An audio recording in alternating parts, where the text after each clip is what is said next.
Oded peygamber guara be.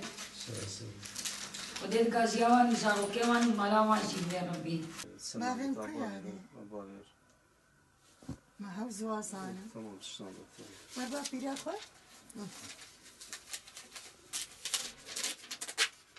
İşlevetelim.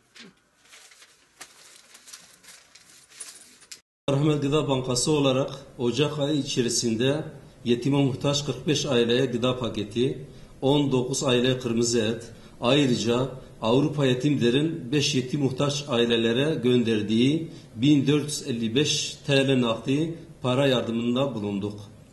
Ayrıca Suriyeli sığınmacı 50 aileye gıda ve 70 aileye giyim yardımı dağıttık. Toplamda 189 aileye yaklaşık 8.000 lira değerinde yardım yapıldı.